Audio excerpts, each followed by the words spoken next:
A house is a house for me.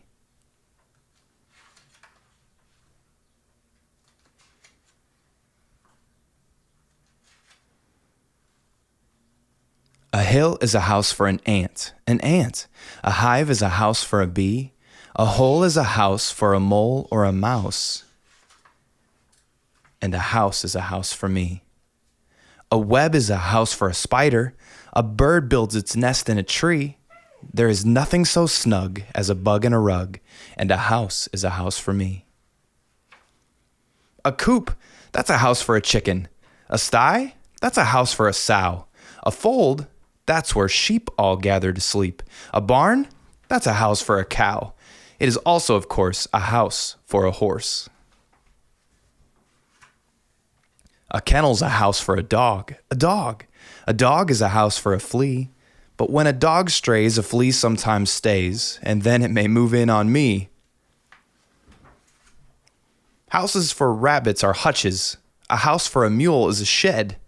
A castle's a house for a duchess. A bedbug beds down in a bed. Mosquitoes like mudholes or puddles. Whales need an ocean or sea. A fish or a snake may make do with a lake, but a house is a house for me. A shell is a dwelling for a shellfish, for oysters and lobsters and clams. Each snail has a shell and each turtle as well, but not any lions or lambs. Lions live out in the open. Monkeys live up in a tree. Hippos live down in a river. Now what do you know about me? An igloo's a house for an Eskimo. A teepee's a house for a Cree. A pueblo's a house for a Hopi. And a wigwam may hold a Mohi. A garage is a house for a car or a truck. A hangar's a house for a plane. A dock or a slip is a house for a ship. And a terminal's house for a train. A husk is a house for a corn ear. A pod is a place for a pea. A nutshell's a hut for a hickory nut. But what is a shelter for me? A glove is a house for a hand. A stocking's a house for a knee. A shoe or a boot is a house for a foot, and a house is a house for me. A box is a house for a tea bag. A teapot's a house for some tea. If you pour me a cup and I drink it all up, then a tea house will turn into me. Cartons are houses for crackers. Castles are houses for kings. The more that I think about houses, the more things are houses for things.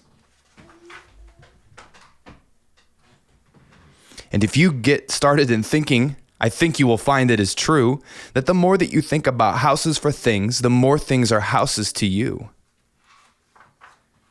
Barrels are houses for pickles, and bottles are houses for jam. A pot is a spot for potatoes. A sandwich is home for some ham. The cookie jar is home to the cookies. The bread box is home to the bread. My coat is a house for my body. My hat is a house for my head. Perhaps I've started far-fetching. Perhaps I'm stretching things some. A mirror is a house for reflections. A throat is a house for a hum.